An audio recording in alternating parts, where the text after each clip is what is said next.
Damn, son, where'd you find this?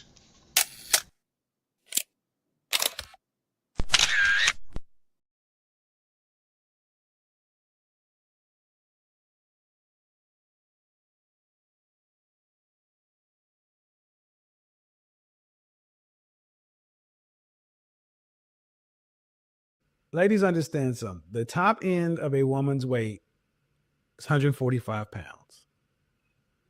Okay. My mother's 5'9" and she was 145 pounds until she was 50. That's the top end of your weight because there should be about a 40-pound difference between you and men. Basically, if the guy is rich, what ends up happening is the lawyer contacts the person and be like, hey, you know, your name gonna be all in the paper, so you might as well just settle out of court. I can recognize talent. Even if I don't agree with the politics, a lot of the politics that was underlying in the show and some of the sentiments he was trying to share, I recognize artistry when an artist is present. Yes, this is the definition of absolutely cooked. We'll never go back and take a look at her bad decision and take accountability for any of that. Because there is powerful people in the industry, somehow there is a different law that applies to them. And I agree with that assessment.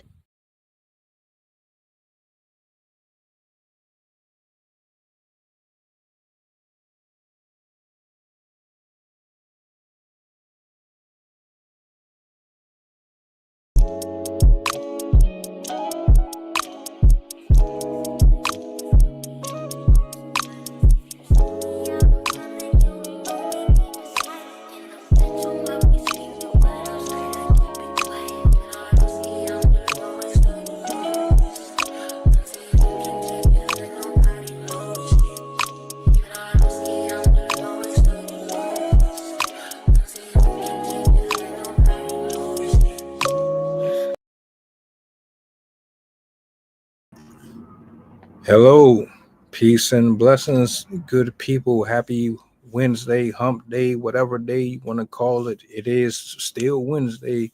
That means Friday's right around the corner.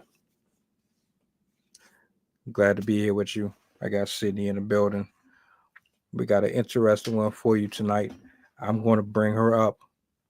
I'm going to let her do her thing. I have something that I'm going to pull up to the screen. You might want to bear with me. To everybody who is new here, I appreciate you for visiting. By the time this stream is over with, I hope that you got something from it. Shout outs to you, shout outs to my older people, to the new faces. Peace and blessings to all of my poets, writers, and content creators. I got to give you your flowers. Let's go ahead and jump into tonight's conversation. The woman of the hour, Miss Sydney, linguist, you are up. Hi, everyone. Hope you guys are doing good. For those of you that don't know me, my name is Sydney. I have my bachelor's degree in psychology, my master's degree in environmental education, and I have a love for all things science, particularly natural sciences. My key focus, I guess, beyond psychology would be the natural world, how our natural systems work. I have a very strong interest in climate change, which this topic will go a little bit into. So today I picked this topic because there's a lot more news stories relating to glaciers right now. And I think it's a really important topic to get into because even though most people that are living today have never actually seen a glacier in person, glaciers in general can affect all of our lives. So I thought it would be important to talk about, especially given what's happening in our world today. So for those that are new and don't know what a glacier is basically a river of collected snowfall, ice, rocks. It basically starts with it snowing constantly on the top of mountains, and eventually the mountains, the mountain tops won't be able to hold all the snow. And so over thousands of years of getting excess snow, excess ice up there, it starts to slowly move downhill. And because of its weight, it usually pushes, or it will push the land in front of it. They are the most noticeable sign that a glacier had been there in the past is it'll cause a U-shaped valley.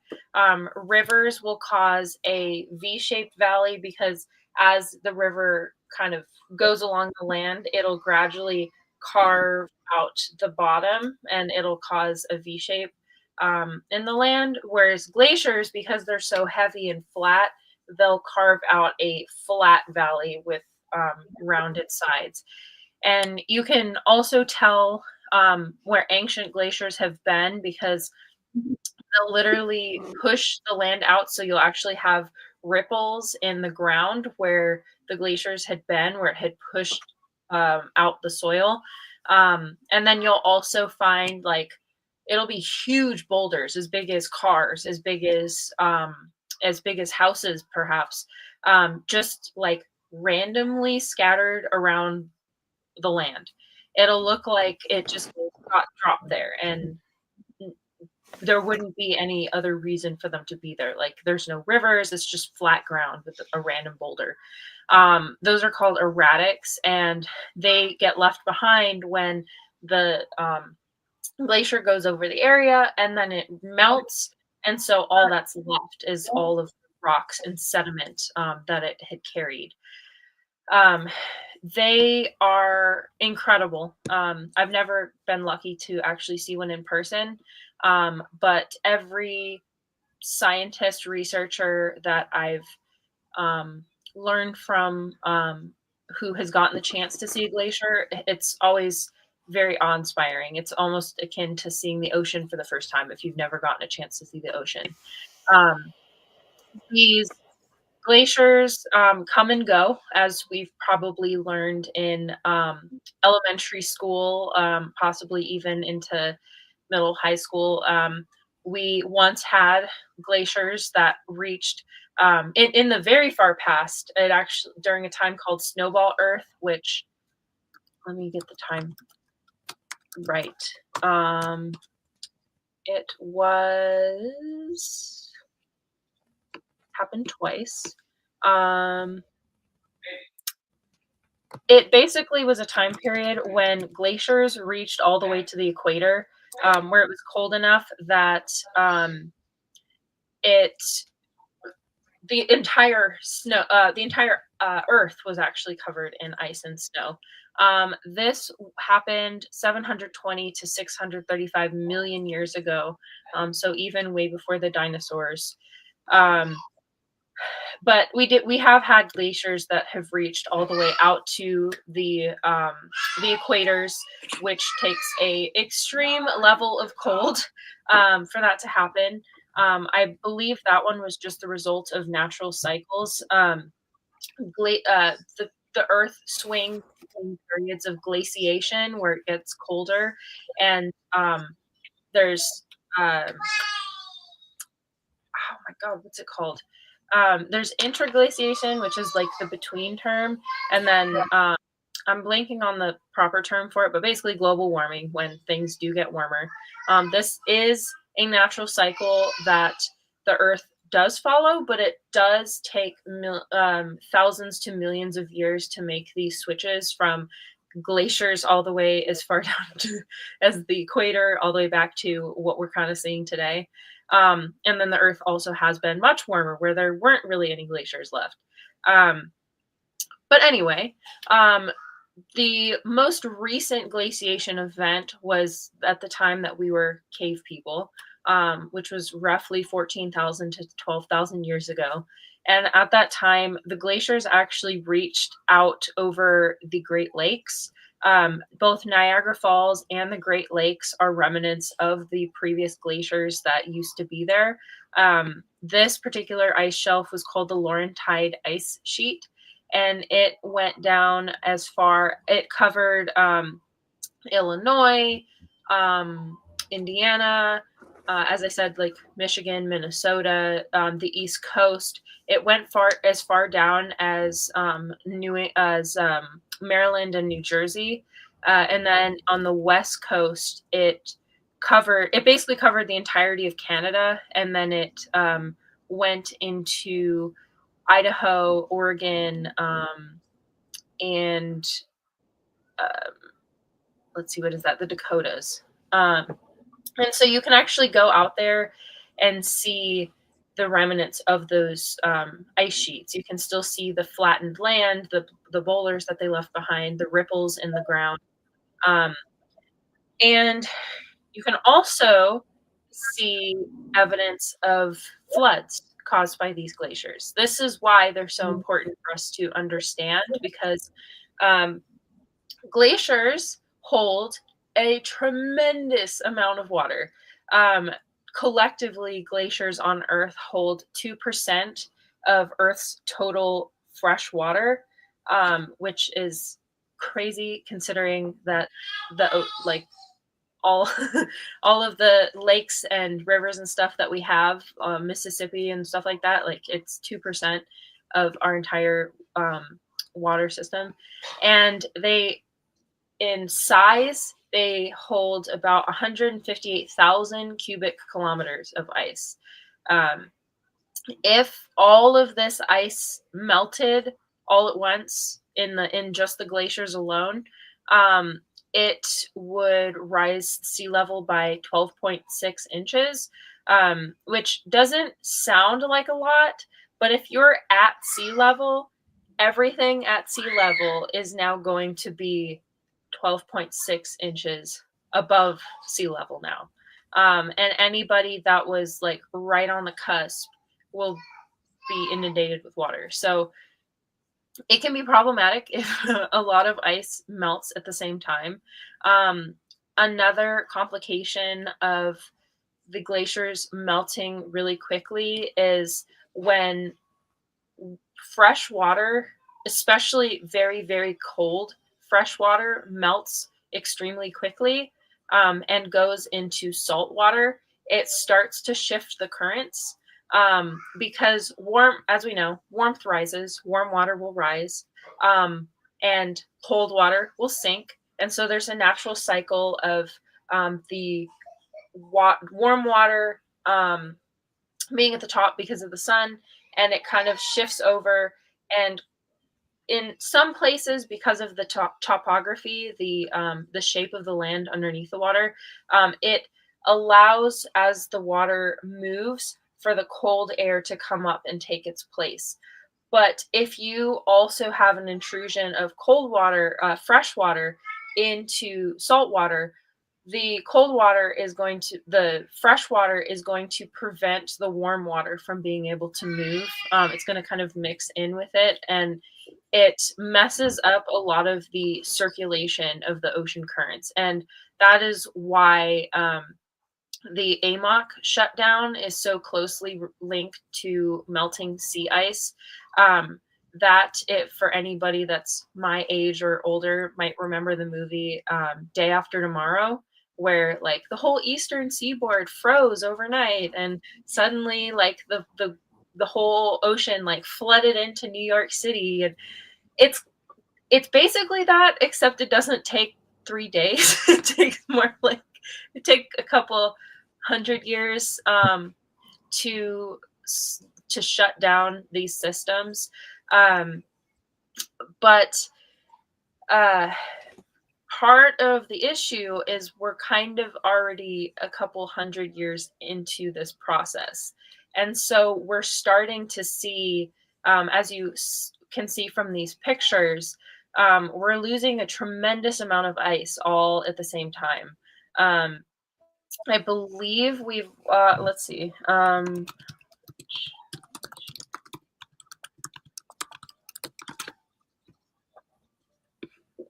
Currently, since 2000 alone, we have lost 273 billion tons of ice and water, which is I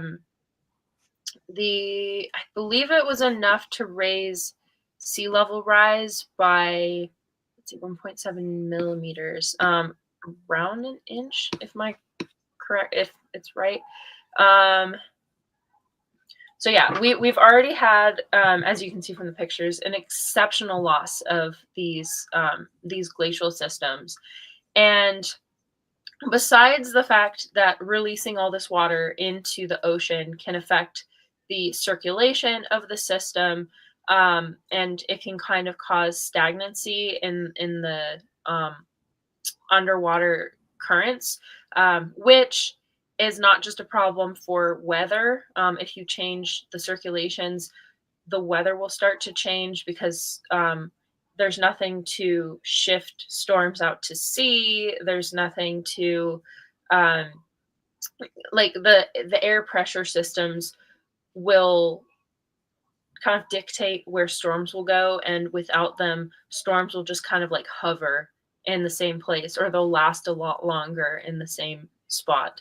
The other issue is that they also cause floods. One of the more common ways is their fresh water will start to collect behind the main ice sheet. It'll be kind of thicker towards the front because everything's almost backed up. And if the water collects too much and becomes a force too great to be withheld, that ice dam effectively can break open and release billions of tons of fresh water over land. Places like Alaska, Iceland, Greenland, Canada, they've been having an increasing number of what are called glacial outburst floods. And these floods are extremely dangerous because not only do they release a crazy amount of water all at once, but they also, because they come suddenly and quite ferociously, it can be very hard to escape, especially if you're downstream. While it wouldn't be the same magnitude, it would be similar to what happened to people in Hurricane Helene, where all of the water just comes rushing down the mountainside and starts to fill up the valleys, the river air, like the people that are kind of like at river level, they would quickly be inundated with a massive amount of water. So it can break through the dam. It can also lift the dam up. If there's enough water, it can kind of float the ice and then allow the water to rush underneath the glacier out that way. And it can also, if it's next to a lake already, if a huge amount of ice breaks off and lands in the water, it can also cause a tsunami across the lake as well.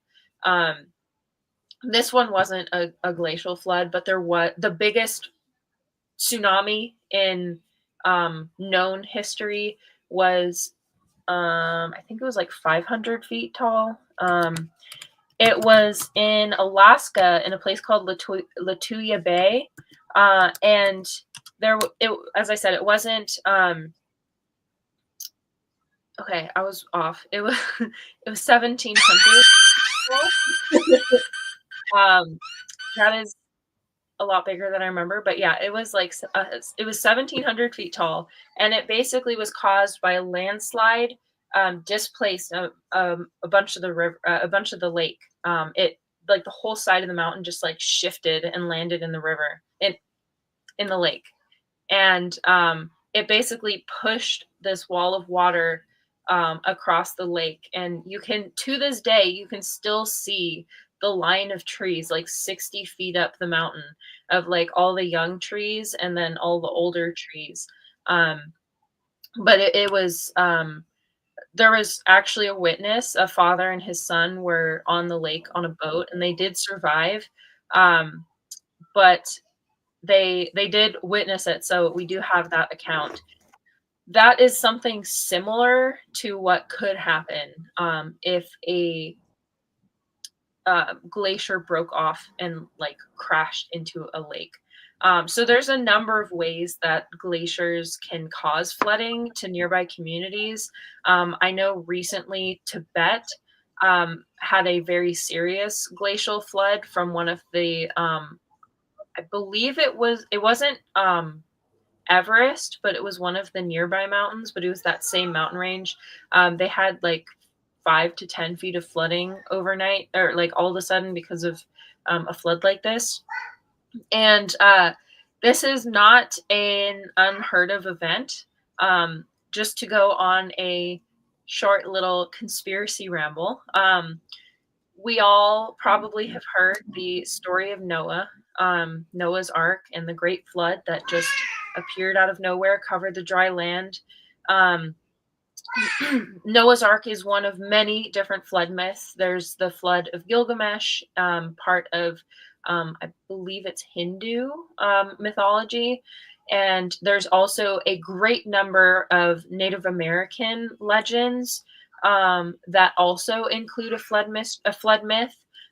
There are flood myths in South America. There's flood myths in North Africa. There are flood myths in Europe, as well as in Asia, Upper Asia.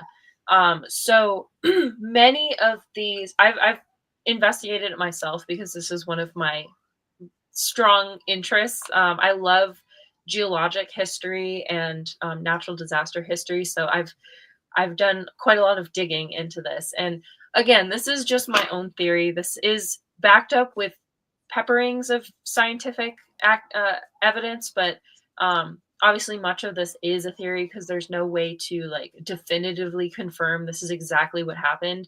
But my belief is many of these floods, if you look into the literature, they time out with the end of the glacial period 14,000 years ago. And so I strongly believe that this is evidence of glacial floods that occurred when they were retreating. We do have some evidence of ones that occurred in North America, especially towards Washington, Idaho, and into, I believe, like, what's the state? It's not Nevada. I guess I think there's a little bit in Nevada and California, but basically the Northwest. They were hit with some severe floods that do have evidence. You can actually find. There's a great documentary. I'll have to look it up and mention it. But it talks about this evidence, and you can actually see the scoring of the ground where the water stripped everything away, and it's just bedrock. You can also find giant versions of in rivers that are particularly quick. They'll like dig holes into the ground because the water will kind of like form these whirlpools, and they'll almost like drill into the rock below. And you can find like massive versions of those in this area. You can also find petrified forests, which were basically trees that were instantly fossilized and all killed instantly. And they have what are called ghost forests up in those areas where it's literally just like groves of these dead prehistoric trees. They've also found a lot of the animals, prehistoric animals that they find are mangled. Like a lot of it, like there are areas where you can find large numbers of like, there used to be wild elephants that lived in North America. There were wild rhinos. There were wild sloths, wild like giant reindeer. There was basically the same types of animals that you'd find in Africa, but in North America. And they found like graveyards of some of these animals that had basically like their limbs had been ripped off, and they were utterly just destroyed. And so all of this evidence together to me seems like North America and many other parts were plagued by these floods. And clearly our ancestors, that was such an immensely traumatic event that they had to write these stories about it. And it's really interesting because if you look into the stories, you can actually find differences, which I think indicate the types of floods that there were. For example, in Washington, one of the Native American tribes, indicated that the flood was like this brown, rushing sludge of trees and rocks that just like burst over the mountains, suddenly appeared, and then filled, like covered the ground. Um, Whereas in, I believe it was California, they said that it came through the river systems. Like the river suddenly just like overflowed their banks. And then on the in Britain, they had tsunamis. Um, and then in New England, this one was really interesting to me. There was a group of Native Americans. I think they were towards like New York area, but they actually heard the noise. They actually heard like a massive explosion sound, and then water just like appeared. So that to me would explain why there's so many different accounts of this event, um, from so many different cultures across the world. And it's interesting because they're all at similar latitudes as well, which would make sense given the location of the glaciers. So I've always believed that Noah's flood was a glacial flood, as a result of the nearby glaciers that are up towards like Switzerland, Italy, Greece, the Alps. And there is evidence to show that there was ancient flooding in those areas. They have found evidence of a Noah's time period, a flood between 8,000 and 6,000 years ago, which would line up with the timing they gave in the Bible. So I've always suspected, or correction, in the Bible, I think it says 600 years, from when the Bible was written, or like from Jesus's birth or something. I forgot. I think it was like 600 years, but I think I kind of was like, oh, maybe they got the numbers wrong or something. But I just always have believed that that was a glacial flood. But it's definitely something we have to be concerned about because of the state of our climate today.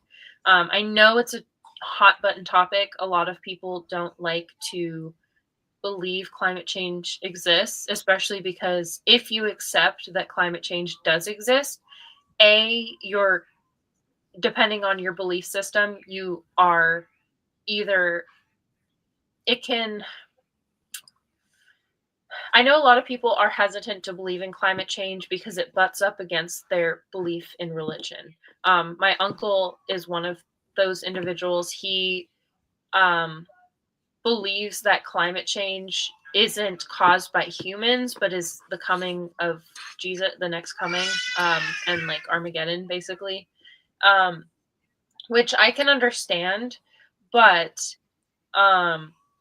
we do have a stake in what happens to this planet. One of my favorite quotes is, if anybody ever thinks that an individual can't make a difference, or that little things can't make a difference, has never had ants in their house. We as collectively do a lot to this planet. We are responsible for wiping out a great number of creatures. We are responsible for cutting down vast amount of forests. We are responsible. We've actually even caused earthquakes on this planet because of our actions digging into the ground, with all of our mining, with explosive testing, with with uh, with fracking, where you basically shoot water into the ground to extract material from it. We've been able to cause damage to our planet. And this is just another way that we're changing the system, by increasing the amount of carbon that, or other materials as well. Methane is actually way more potent than carbon dioxide. I believe it's 6 times more energy it has 6 times more energy capacity, like it can hold 6 times more warmth than carbon dioxide can, which means it has a greater capacity for holding warmth. But basically, as we have more methane, more carbon in our environment, it allows more sunlight's heat to sit in the sky. It's kind of like if you're ever at a concert or a party and there's a bunch of people in the room at the same time and it's all humid and stuffy, you feel like you can't breathe, it feels like there's just like sweat in the air. Like that's basically what we're doing to the planet, but on a much larger scale. We're filling it with hot, sweaty material industry. Instead of it being people and us creating that energy, it's systems, our road systems, our production systems, our farming systems. It's just putting more and more heat into the atmosphere. And as the temperature, the average temperature of the planet goes up, it prevents the lower lows, the cold weather from happening as frequently. And that is what allows glaciers to melt. As you start to have fewer and fewer cold days, you're going to have less snow, more rain falling on snow, and that's going to allow things that are in ice to start melting that normally wouldn't have been melting. And we're currently going through that. We are going through a deglaciation event where our glaciers are disappearing. We are also seeing the impacts already. As I said, we've been having floods already affecting a number of communities that are near glaciers. They recently had one in Greenland that was the largest flood in modern history, I believe. It happened at Catalina Lake in East Greenland. It released 3,000 billion liters of water. And luckily, because it was away from people, nobody was hurt. But it's still a very serious indication of what's happening right now. This lake, the Catalina Lake, dropped by 154 meters. And then they found a 25-meter long tunnel that this amount of water basically broke through. So that really speaks to the power of these glaciers, that it can like literally break the ground. And then one final consequence, which we don't have a ton of research showing this happening in our time. We've never really had this happen, but they do have paleological records showing this. But as the glaciers melt, the other big problem is it's a lot of weight. There's a lot of weight in these glaciers. Water is very heavy.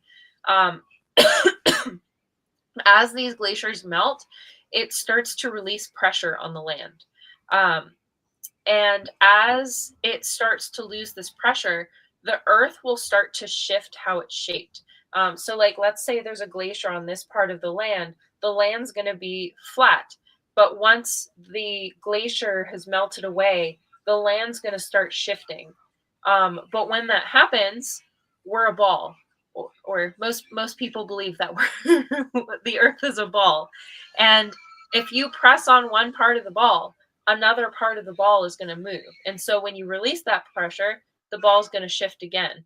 And we're going to start seeing that, where melting glaciers can cause an increase in earthquakes and volcanic eruptions, because as it causes shifts in the crust and allows the land to rise, allows some of the land to sink, some of the plates might get moved around, and with like the butterfly effect, every little bit makes a difference. If you shift one tectonic plate this way, then another one down here is going to move, and another one down here is going to move. So it can cause cascading effects of earthquakes around the globe, volcanoes starting to erupt when they wouldn't before, and land subsidence, which is partially why certain parts of the environment that used to be out of water are no longer underwater, or are now underwater.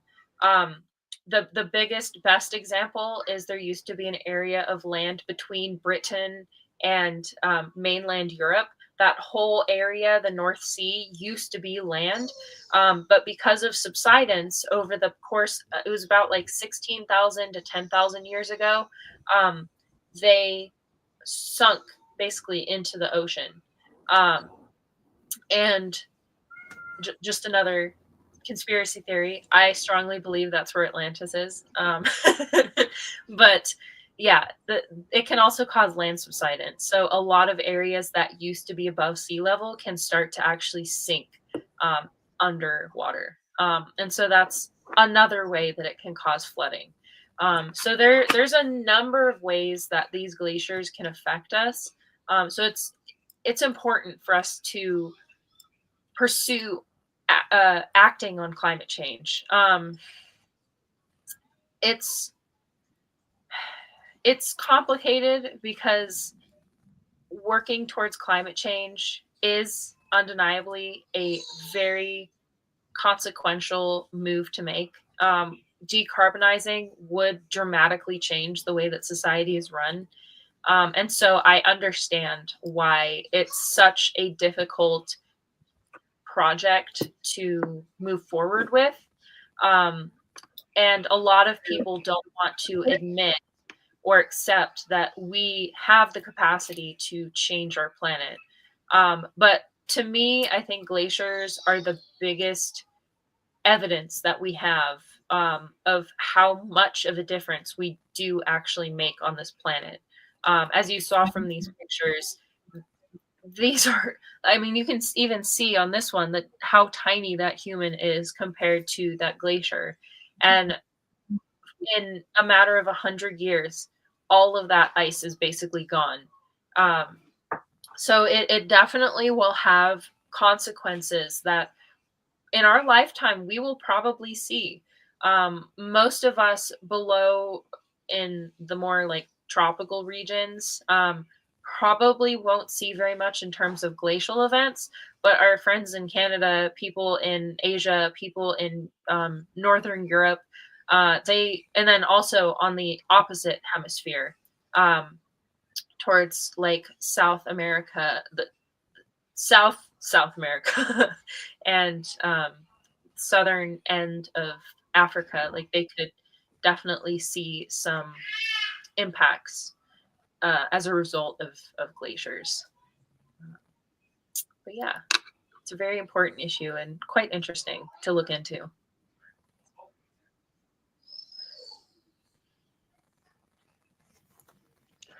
A lot of what you brought up, I saw it on a documentary a few months ago.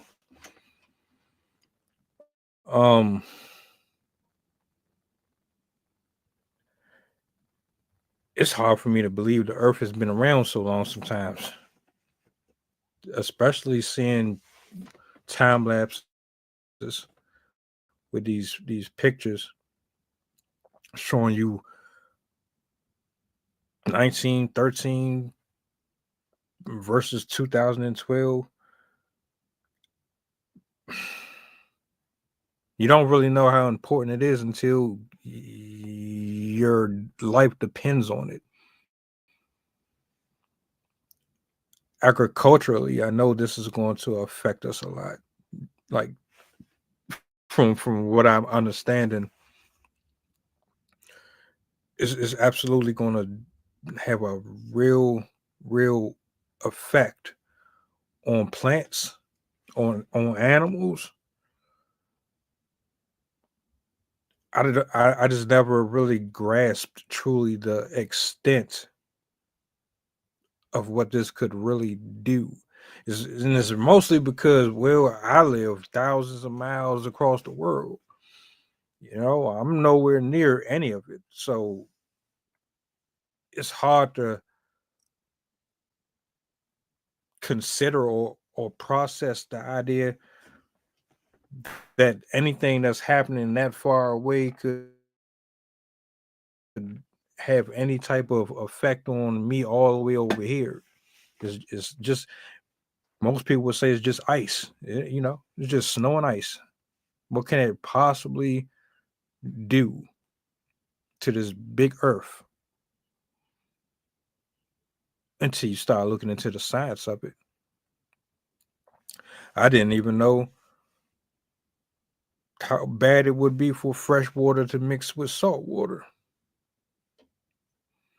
until I started watching these documentaries.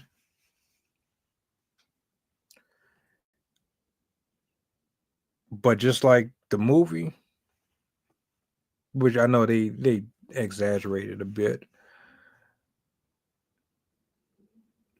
tsunamis happen, hurricanes happen. You can tell that Mother Nature is speaking, and it's in reaction to things that we are doing to a huge degree.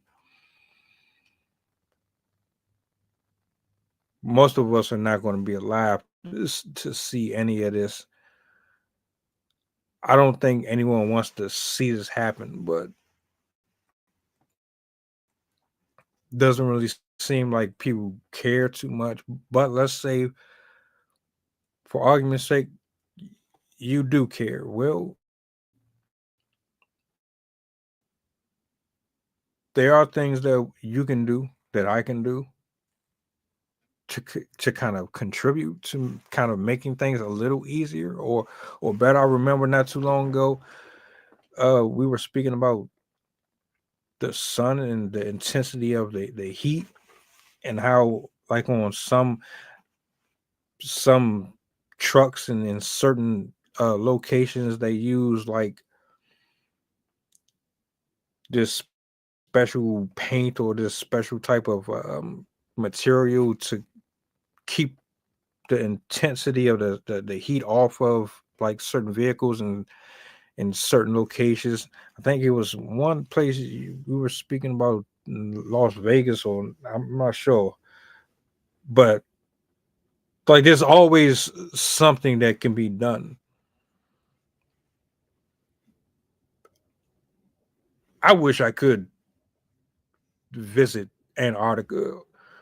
Like the nerd in me, the kid in me wants to go visit one of these places, throwing a whole snow suit, had a whole gear, had a skis or whatever, and just go do like an excursion or something. And I want to see it firsthand.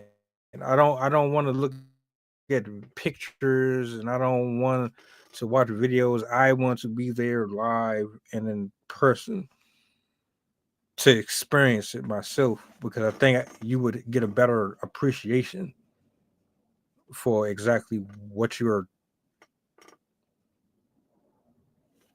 here for. Like, I mean, it's a part of the planet too, but most of us never see that side of the world.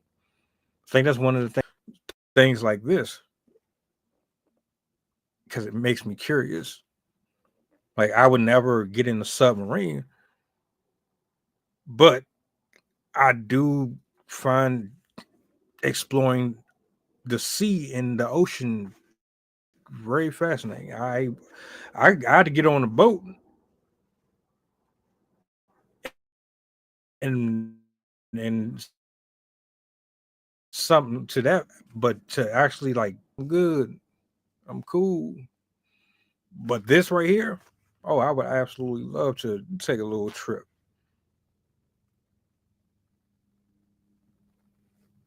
Yeah, this is one natural place I would always love to go to.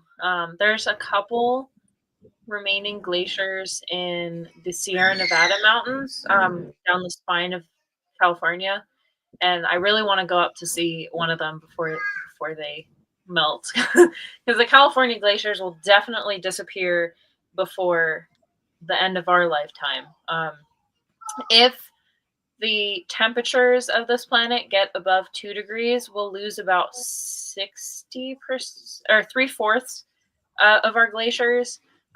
If we get up to 3 degrees of warming, which would be absolutely catastrophic, like that would make the equator basically unlivable because it would be like 120 degrees all the time. That might be a little bit of an exaggeration, but it would still be exceptionally hot and humid. But the if it gets to 3 degrees, we're going to lose about 60, 70, possibly as much as 80% of our glaciers, which is also a problem. Even ignoring all of the climate change impacts, moving the earth and melting, raising sea levels, all that stuff, millions of people rely on these glaciers for fresh water. The rivers that come off of these glaciers, especially towards like the communities, the mountain communities towards like Tibet, Asia, in Asia, like China, India, a lot of these places rely on river systems that are directly fed by glaciers. And so losing these glaciers would be losing a water source for potentially, by that point, billions of people. So it is very problematic. Not to mention, one of the things that glaciers and snow and the poles are good for is because they're white, they reflect a lot of the sun's energy back out into space. But if you have lakes and ocean, it's dark, and dark loves to absorb the warmth. And so as we lose the glaciers, more and more of the sun's energy stays in our ocean, stays in our river systems, in our lakes. And so without the glaciers, we'll see melting and warming happen even faster. This is all a self-perpetuating, self-feeding cycle, where the more glaciers and ice you have, the colder it gets because of the ice, because it exists, and it helps keep it cold. But as it starts to retreat, you'll see warmer and warmer temperatures, and the warmer and warmer temperatures will help them melt more quickly. And as it melts more quickly, we all know from an ice cube where it can take a long time for it to start melting. The ice will sit in your cup for like 20 minutes, but as soon as it starts to melt, it goes away really fast. Once the water around it warms up enough, it's going to melt it faster and faster. And that's kind of the stage we're in right now, where scientists are starting to find that water is starting to intrude under the glaciers, which is helping basically lubricate underneath the glaciers, and they're going downhill much faster. And so we're starting to watch the glaciers disappear even more quickly than we were in the past. And as you saw from those photos, like, we've lost a lot of glaciers. And so for that to happen faster is pretty crazy.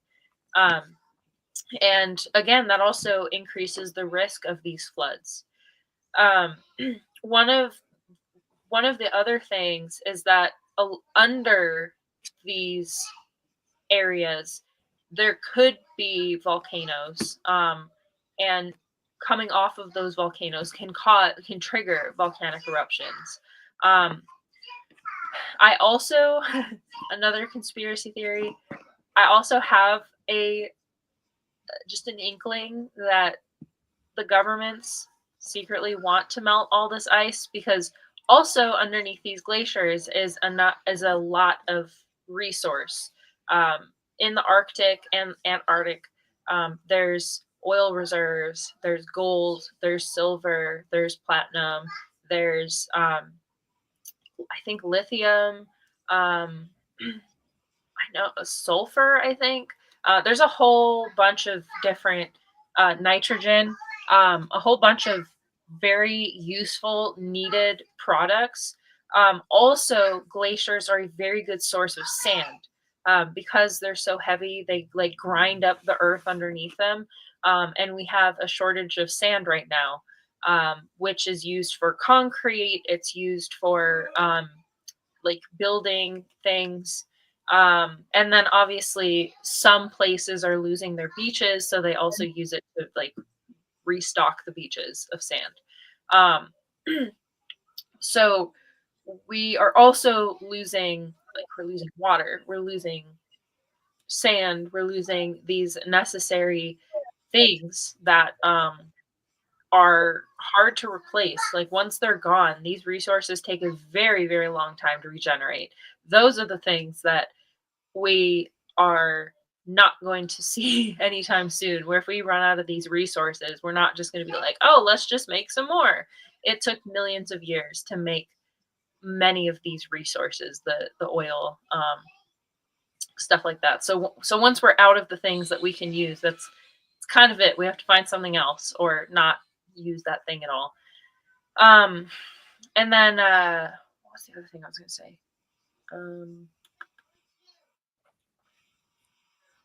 It'll probably come to me.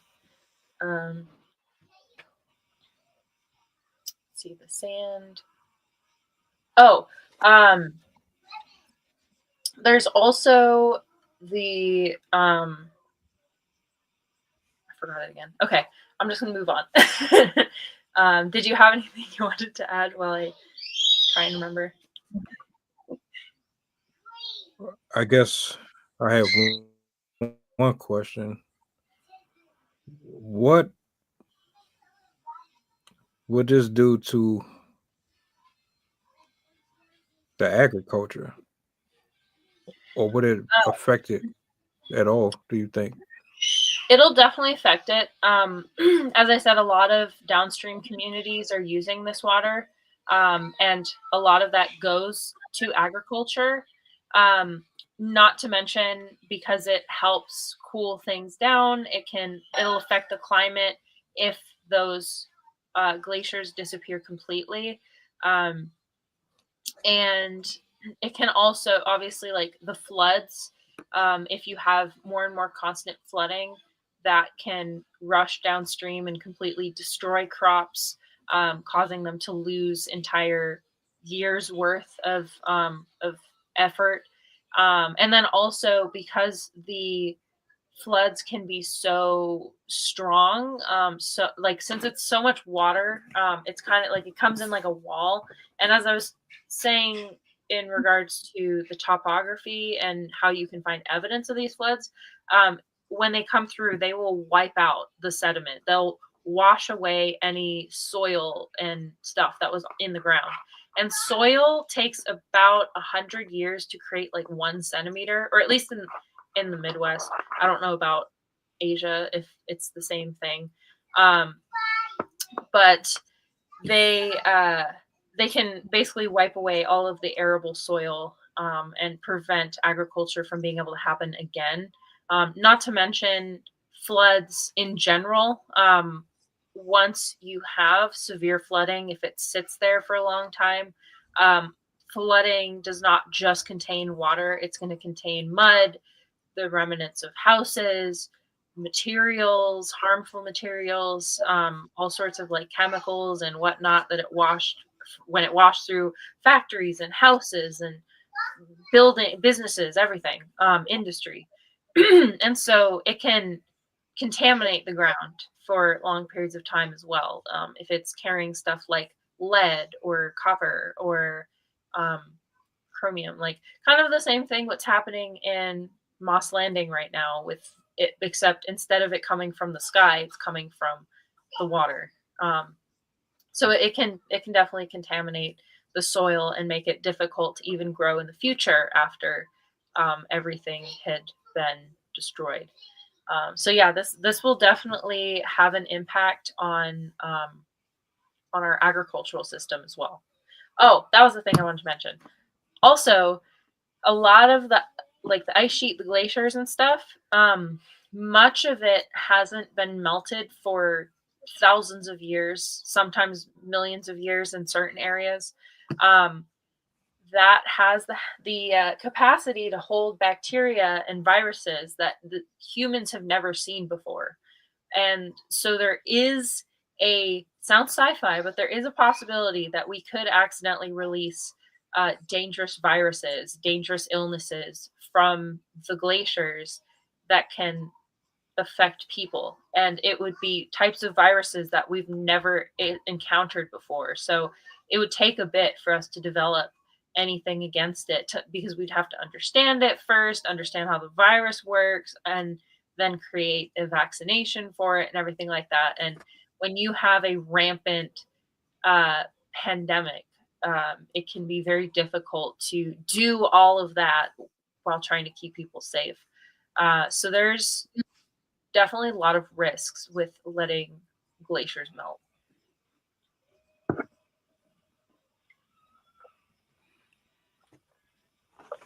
What separates or prevents salt water from having contact with fresh water?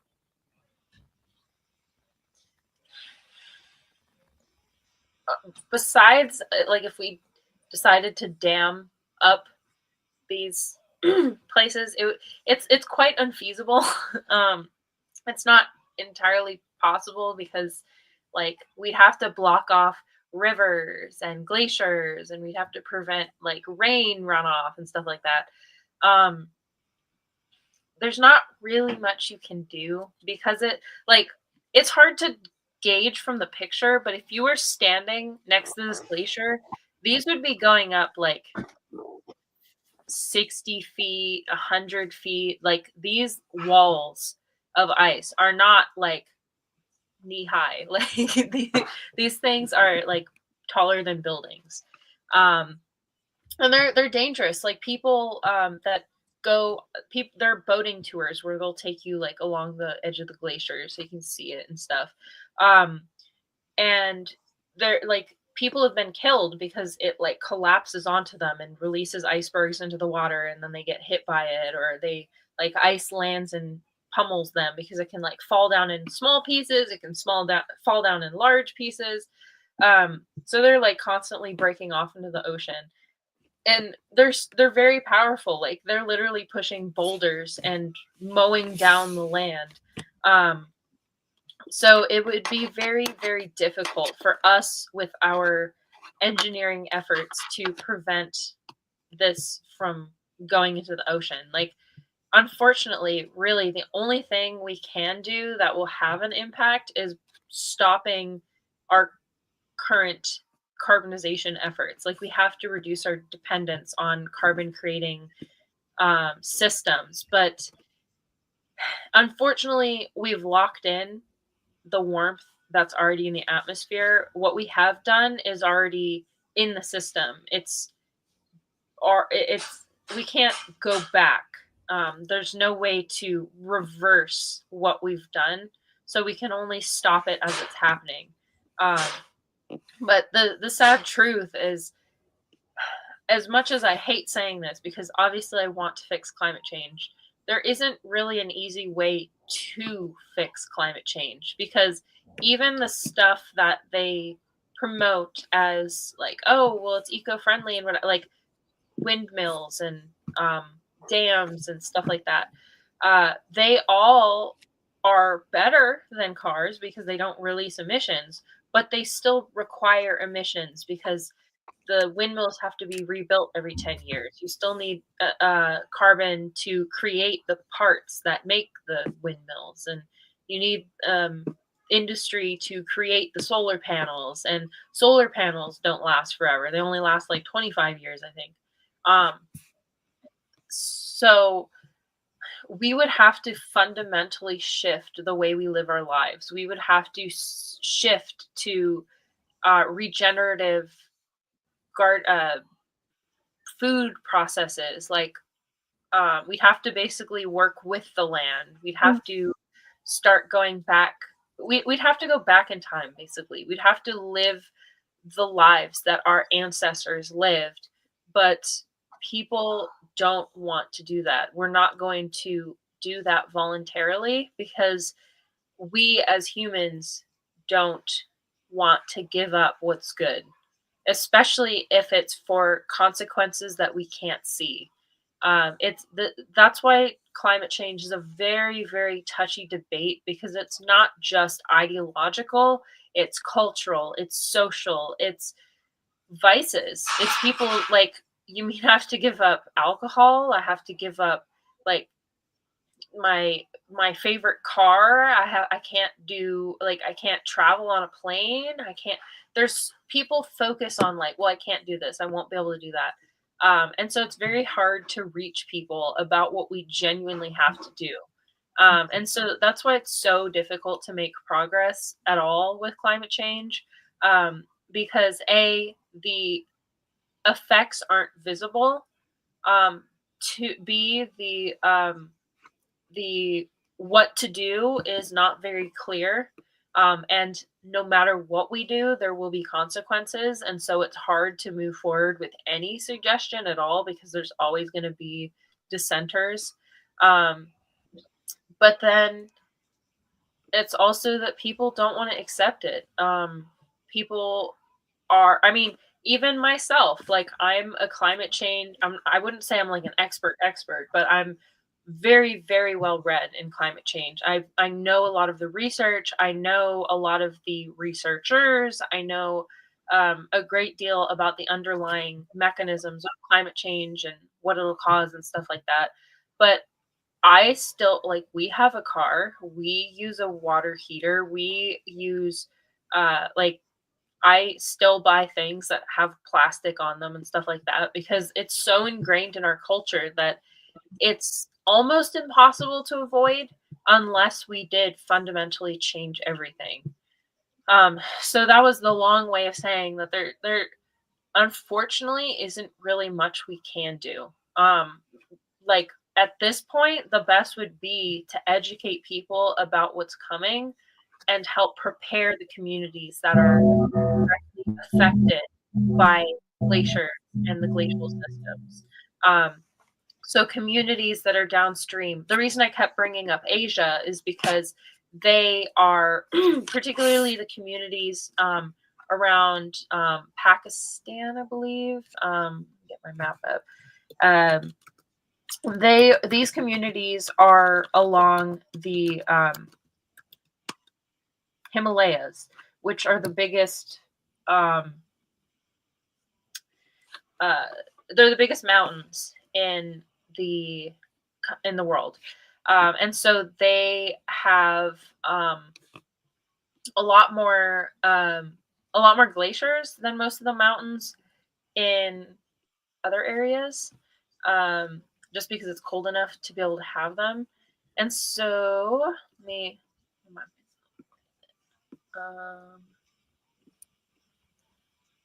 Pakistan, Nepal, Bhutan, India, Bangladesh, Bhutan. I said Bhutan.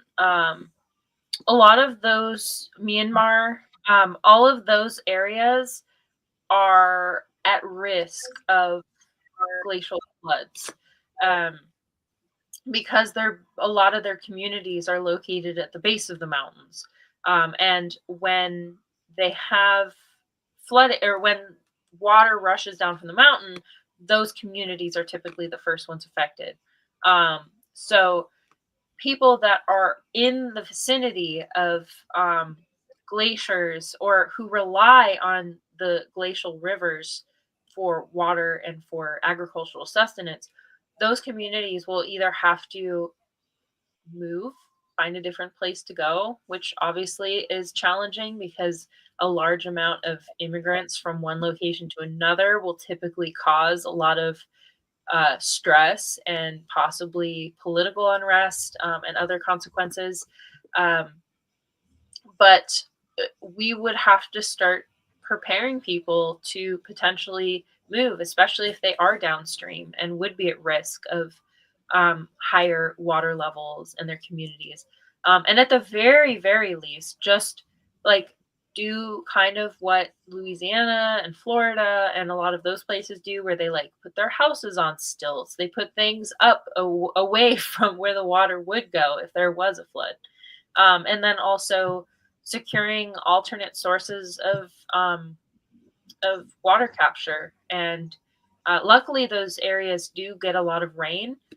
So it would probably be likely for them to find like rain collecting methods instead of relying on the glaciers for water. But still, it's still going to be a challenge going into the future, especially if things progress at the current trajectory that we're expecting.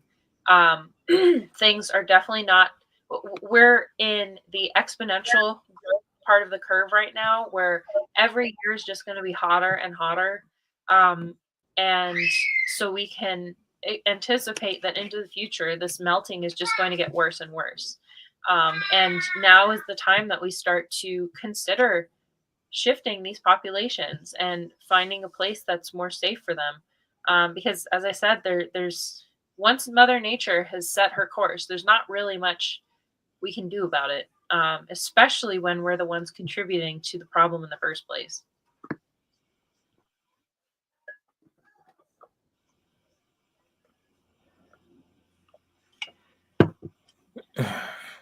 Sound like you saying we screwed.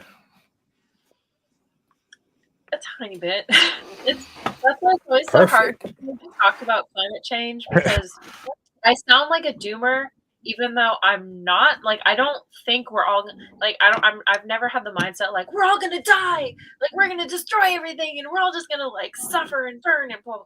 Like, I don't. We will adapt. We are adaptable people. We are an adaptable species.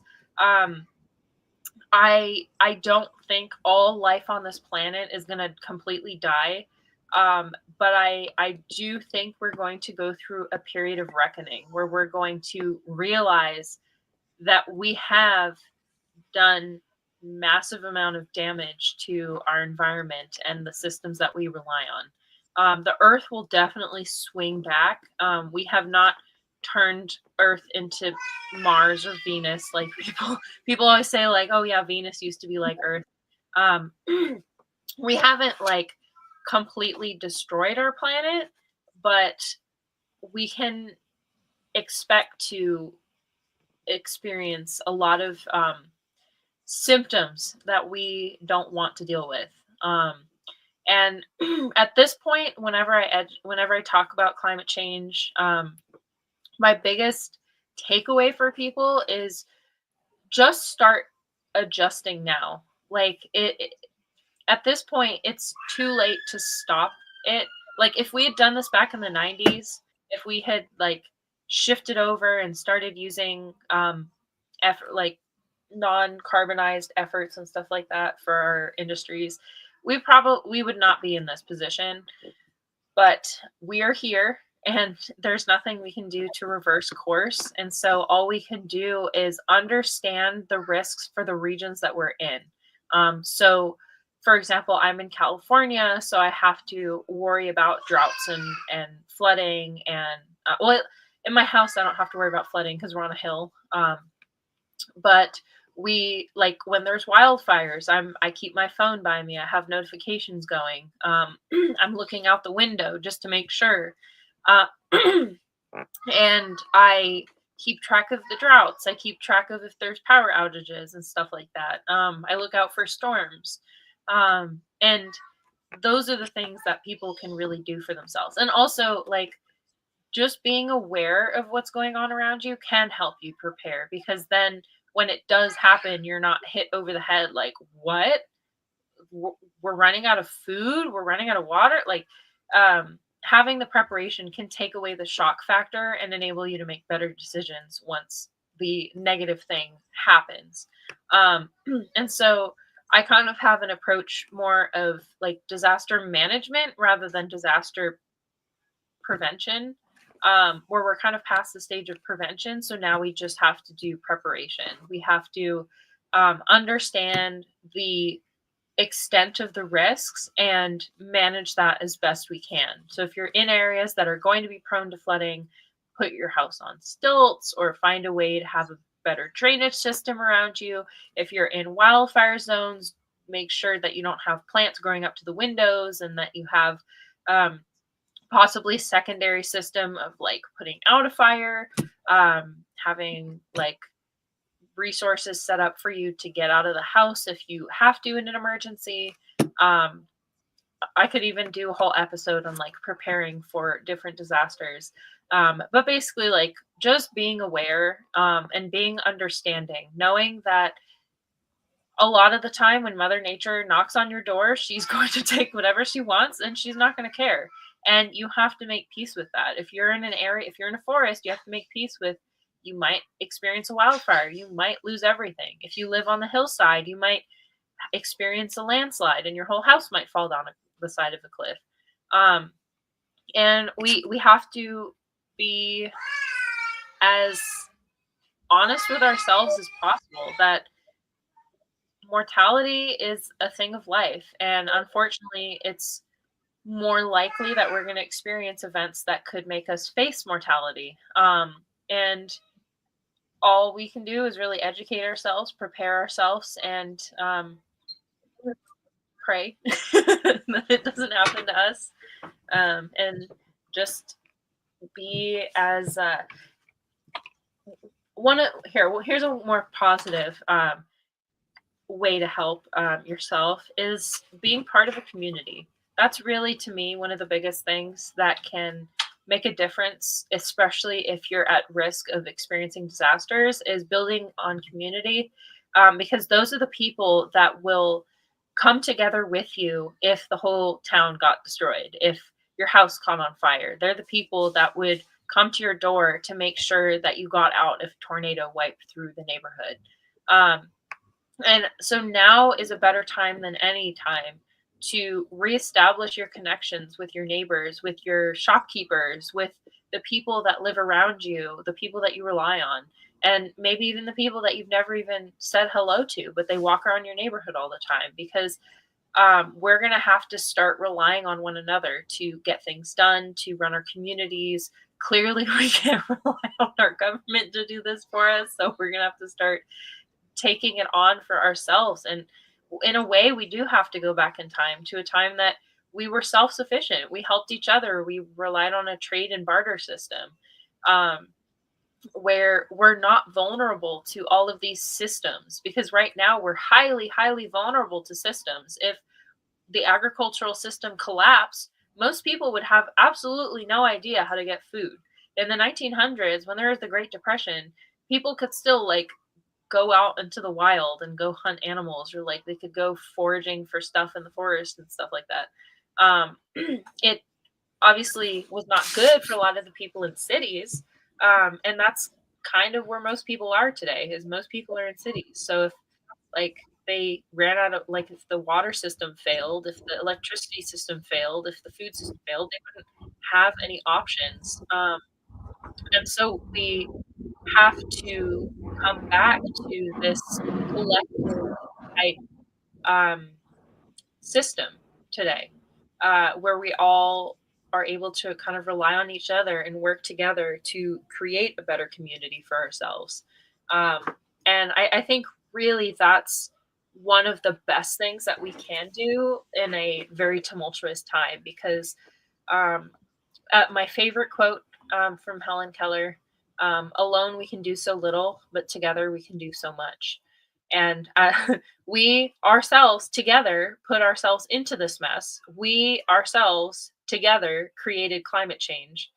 And so we together have to work on it, work on creating a better system for ourselves and for our future families, for our kids, for their kids. So yeah, start getting to know people around you, build a community for yourself, and that will definitely help you if anything does happen.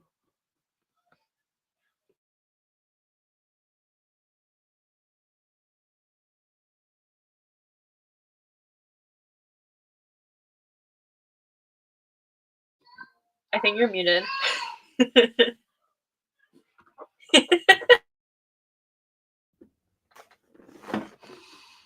I set myself up for that one. Boy, I was just saying, let's just hope that we don't wait until we face a Armageddon moment took care. Like when the pandemic hit, nobody really took it serious until they took it serious. And I remember like it was yesterday. I was out on the football field. It had to be 80, 85 degrees out there. And we're moving football equipment. We're moving the lawn equipment from one area of the school to another area. And it was just like, when is day going to be over with? Now,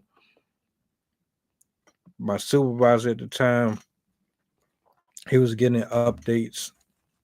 The news was constantly, the superintendent was constantly talking to everybody. Look, there's a possibility that there's a virus, that there's something going on here that is probably going to require everyone to go home, and you're probably going to end up having to stay in the house.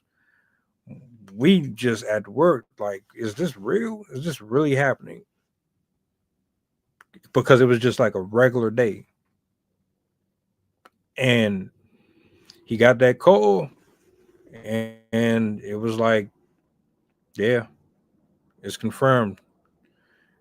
Y'all gonna have to stay in your house until further notice. And we were out of that. We were out of the building for like 3 months or something like that. Probably longer for them.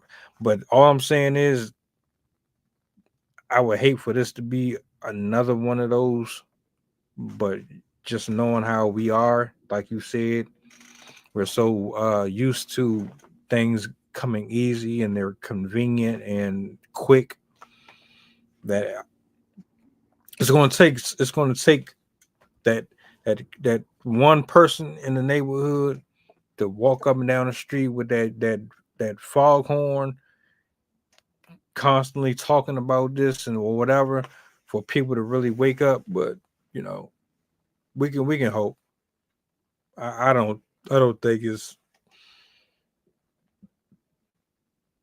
I don't think we're that like selfish. We're selfish, but I don't think we're that.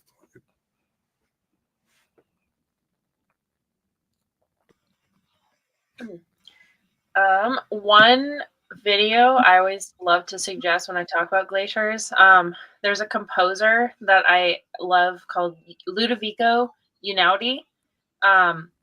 He created a song called Elegy for the Arctic, where he films, like, he basically puts his piano, I don't know if it's a real one, but he puts his piano on like an iceberg, and he's playing the piano, this composed piece that he made while the glacier is calving, where a piece of the ice is like breaking off and forming an iceberg. And it's such a beautiful song. So if you guys are like classical music, it's a really, really cool video to listen to. And he even pauses his playing just so you can hear the sounds of the glacier as it's like moving and breaking apart and stuff like that. And it's pretty cool. I just thought I'd send that to you guys. For whatever reason, I'm not connected to the chat, but we can probably put that up if you wanted to listen to that. I also, if you want, I do have a poem about glaciers or glacier melt. Oh yeah, you can close us out with that. That would be perfect. I'm gonna save this so I can watch it. Thank you for sending this. Yeah. I will give you the solo. All right. Let you do your thing.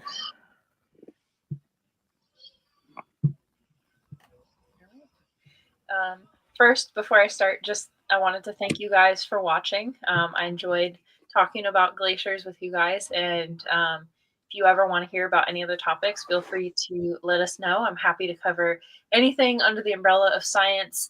I'll even, as you saw, go into conspiracy theory if you want me to, but I love talking about this and sharing with you guys.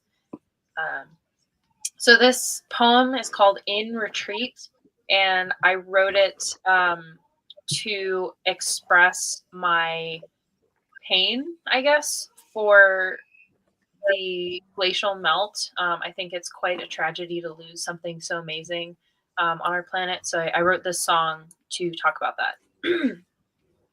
Glacial waters poured into the pot we left on the stove. Gas turned high. The fragile reflections taste seawater with icy lips, melting in angry wakes. Angry for what cannot be undone, raging at sins unsung, kissing life away as her shards slip quietly into the glassy soup of brine and fish. The earth trembles daily, shuddering at the atrocities committed, at her expense, breaking apart in self-defense.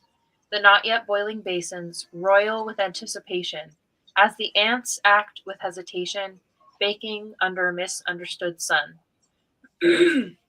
Heaven's whitecaps unravel like 100-year-old hats, broken in chunks and wisps, curling into the blue abyss.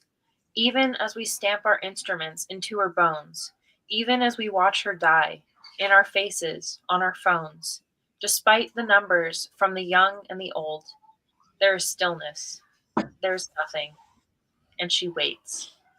She waits as the air in her face grows thicker and faster. She waits as we profit off her shores of her dying brains.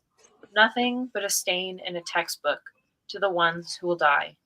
And we watch as she dies, taking last breaths of methane as pieces of her skin shed, spinning off into the shadowy depths, just like our greatest excuse.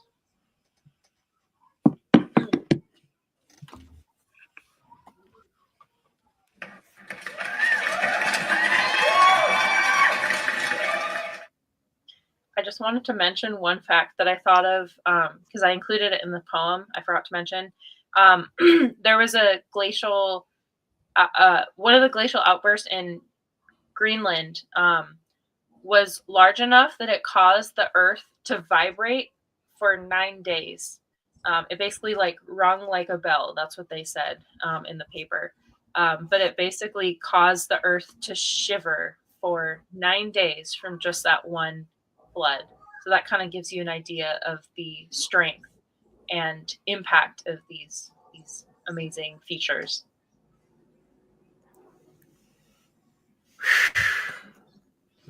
Mother Nature is not a game. Absolutely. I thank you for sharing your wisdom with us as per usual. I learned something. I'm sure the people learned something. And great show, great topic. Thank you. Hopefully, Lord willing, one of these days I will get to take some photos in one of these nice little spots and be up close. I would love to experience that for myself. I would. Shout out to you. Shout out to everybody that's watching in the building. Thank y'all for coming out. Hope you have a blessed evening. Do me one favor if you would. You know it's coming. What's the goddamn button? Yeah, I'll be easy, man. See you Friday.